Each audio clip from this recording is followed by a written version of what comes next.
Ça qu'a passé là. Bonsoir, messieurs. Comment nous est là. Bonsoir, messieurs. Ça qui rive là. Bonsoir, messieurs. Gad misère n'a passé dans le pays sito. Kembe n'a kembe là. Gad misère n'a passé dans le pays sito. Gad misère n'a passé dans le pays sito. Kembe n'a kembe là. Gad misère n'a passé. So just to say thank you all for coming. I'm very glad to be here. So Edwidge, I think the first question I would ask you is, when did you decide to do this and how did that decision come about? My uncle got into some trouble in Haiti, where he was living in Bel Air, and had some trouble with a gang there, and his life was threatened, and he came to the United States, as he had been doing for 30 years, and when he said he wanted asylum, he was arrested and put in the Qom Detention Center, and were doing it where he was having a hearing. He became sick, and they accused him of faking, and so basically he died.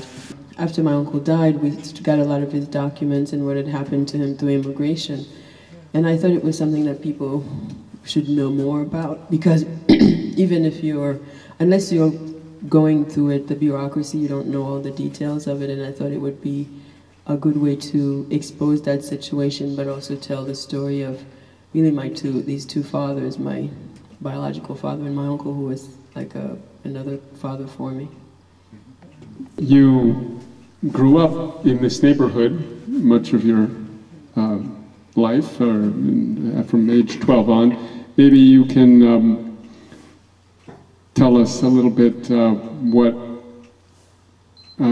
stands out in your memory from your years spent here when you first arrived from Haiti at age 12. What stands out, when I came here was 1981, so it was very different. I remember seeing, especially when you go to a building, I remember thinking, oh my God, it's like prisons, because you see all the rows of doors in the apartments and you don't really know your neighbors, and it was very different from Haiti, where everybody knew, especially in the neighborhood where we lived, everybody had known each other for so long, so it was strange, and I didn't speak any English, but it was also this time, which feels like deja vu now, 1981, where people were just starting to talk about AIDS, and the kids in school would taunt us, like I got beaten up a couple of times by a lot of kids.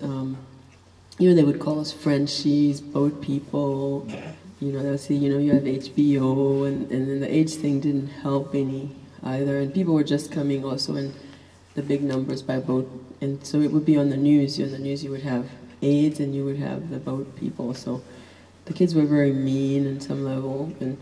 And I kind of withdrew inward. So, but when we moved here to this area, it became a little calmer, and it was really a big dream for my parents to have the house, and so it was a little more stability. You, of course, grew up in Bel Air before age 12, and how much research, can we say, did you do for this? Was it drawing just from your experiences there, or did you go back and visit? Oh, okay. Well, what happened is, where my uncle was in Bel Air, on Fall Day in October 2004, there was a military operation there, and the UN and the Haitian police came to Bel Air, and it was a very well documented operation, because the reports written about it and the press covered it, and it was basically they stormed the neighborhood, which had and would go on top of people's houses to shoot at people from there. So that Sunday morning, my uncle woke up and they were shooting, and when he went out, the shooting was sporadic. You would have like maybe half an hour of shooting, and then it stops and they move somewhere else. So he looked out and there were these UN tanks outside.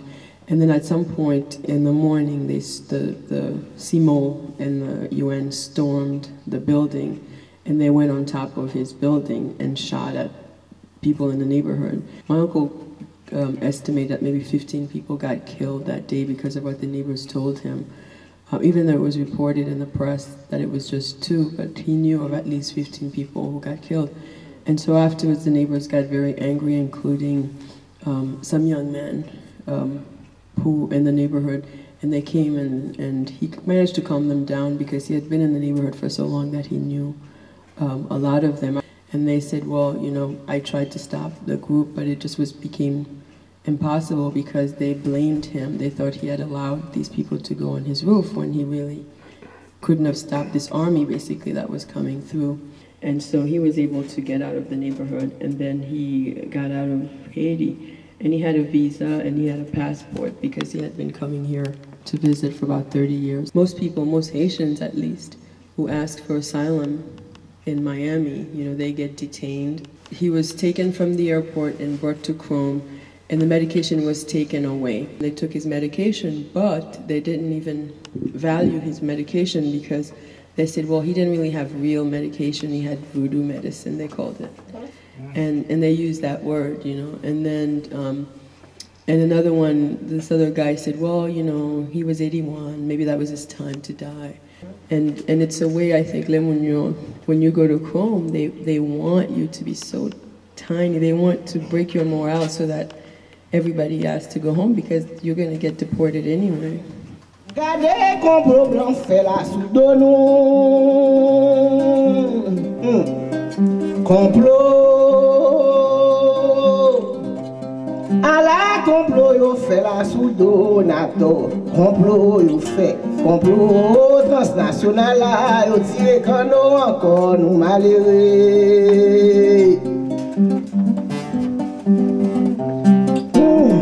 Honneur, respect, honneur, respect,